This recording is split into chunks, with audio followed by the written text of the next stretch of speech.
right? Yes. You can forget about morality, forget about science, forget about anything for the moment, and just recognize that the world is such that we're confronted with an ever-present navigation problem. We have the possibility of navigating both personally and collectively to places in the space of all possible experience that are just manifestly terrible. And the worst place I call the worst possible misery for everyone, right? So it is possible to imagine a universe where every conscious system suffers as much as it possibly can for as long as it can. Some version of the perfect hell, right? And then it's possible to recognize that whatever you want to call it, whether you want to use words like good and evil or right and wrong or not, every other place on what I call the moral landscape is better than the worst possible misery for everyone. Yeah, right? I agree with that completely.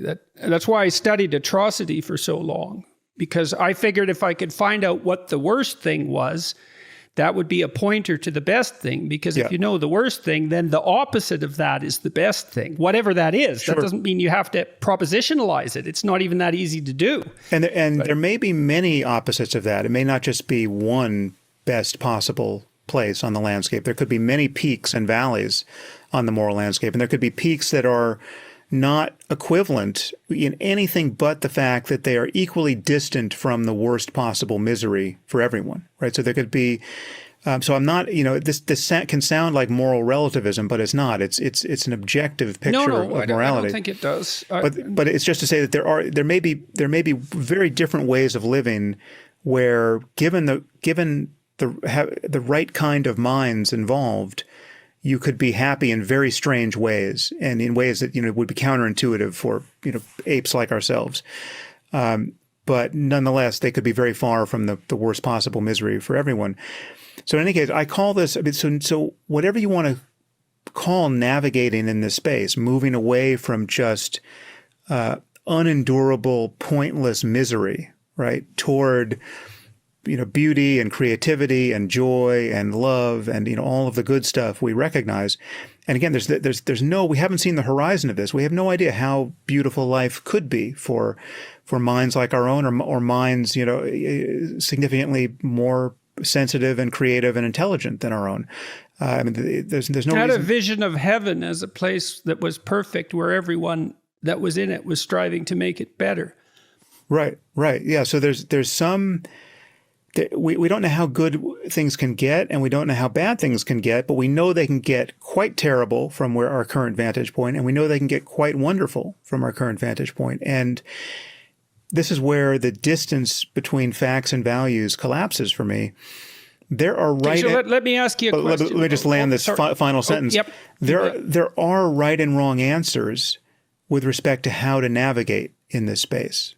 Right. There is, and they're right and wrong whether we've discovered them or not. Right. We could all be wrong about the thing we should do next so as to be as happy as possible. We could think we're doing something very wise and compassionate and useful, and actually we're, slowly poisoning ourselves with some, toxin that we haven't identified. Right. And so there are things. So it is truly possible to not know what you don't know. It's truly possible to not know what you're missing, right? For there to be some happier place on the landscape that you could get to if only you knew to try to get to it. But you're not trying to get to it because you're satisfied, drinking 12 beers a night and, cheating on your wife or whatever it is. Mm-hmm. You could have a whole civilization that is unaware of just... That's a local peak, but yeah, not exactly. A great one. It's a local peak, but yes, not as good as it might be. So there are two ways to see that this, in my view, that this disconnection between facts and values collapses. First, you need to value certain things in order to get any facts in hand in the first place. I mean, any statement about facts relies on having first valued things like evidence and logical coherence, right? If you don't value logic, there's no logical argument you can give someone to say that they should value it. If someone doesn't value evidence, there's no evidence you could give them to say that they should value it. Epistemology sort of bites its own tail, or picks itself up from its bootstraps. Right. Although that actually harkens back to the is-ought problem, right? Because right there you said, and I'm not denying the validity of anything you've said so far, but right there you said that without agreeing on the validity of evidence, let's say, there's no agreement about what is. And there we've got a frame problem there, right? We have that value that you need to even determine what is. Well, the question then is, well, where does that value come from? And you can't say, well, it comes from what is in some easy manner, because you just said, unless you have a value of a certain sort, you can't derive what is. And that's partly why this is-ought problem just doesn't seem to go away. Yeah, but it goes away because it goes away the moment you recognize there is in principle always a mystery at our backs. This is true experientially. I mean, I would say this is true experientially with respect to the nature of consciousness, but it's true conceptually with respect to even those fields that pretend to be most directly in contact with the nature of reality. I mean, so even physics, when you're talking about the most rudimentary laws of physics, right, there has to be a first brute fact or a brute axiom that you accept that need not prove itself, right? There's no self-justifying epistemology. Yes, well, yes, I believe that. Well, and I think that's why there is an emphasis on faith in some principle in so many religious traditions, is that there is a starting place there, and you're trying to flesh out where that is, at least to some degree. So let me ask you a couple of things. Sure. Mention one thing and then ask you a couple more things. So this is-ought distinction is even more peculiar when you look deep into the neuroscience of perception. Okay, so one of the most influential books I ever read was An Ecological Approach to Visual Perception. And it's a classic text on perception and a very sophisticated one. And I don't think it has no pretensions to mysticism of any sort. And so that's kind of interesting, given the conclusion. And the conclusion of the author is that what we see aren't facts or objects.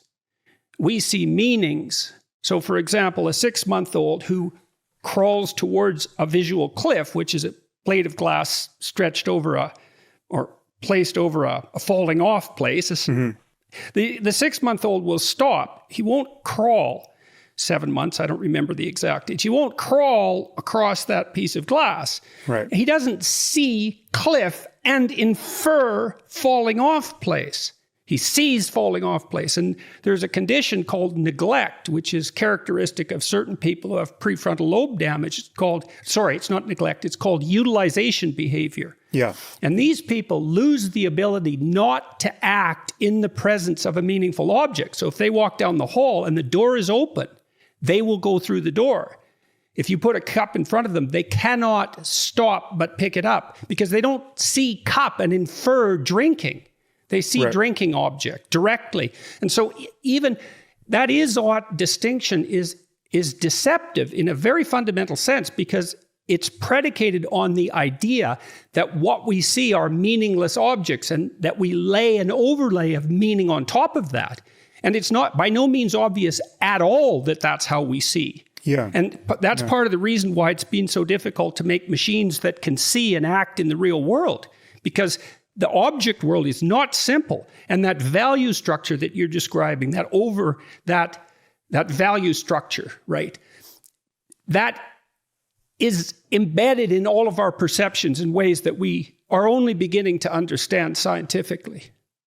Yeah, I mean, there's so many ways in which our, what's called folk psychological sense of what our minds do is just completely broken, right? And we have a sense of the tools we're using to do anything, the beliefs, desires, perceptions, expectations, the movement of attention, right? And our sense of what all of this is from the first person side has definitely broken apart in many respects as we've studied these things neuroscientifically and psychologically from the third person side.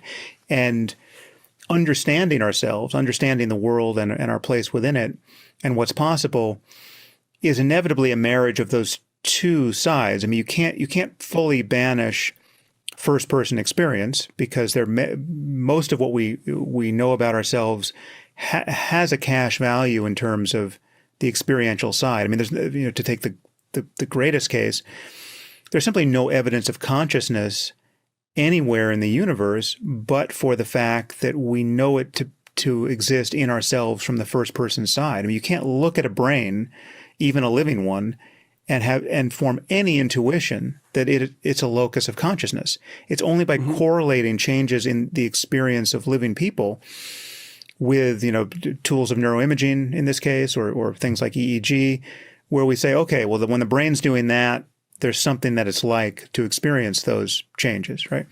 And we pretend rather often to take the third-person science side off the gold standard of first-person experience and say, okay, well, that's really, the mind may be an illusion, maybe even consciousness is an illusion.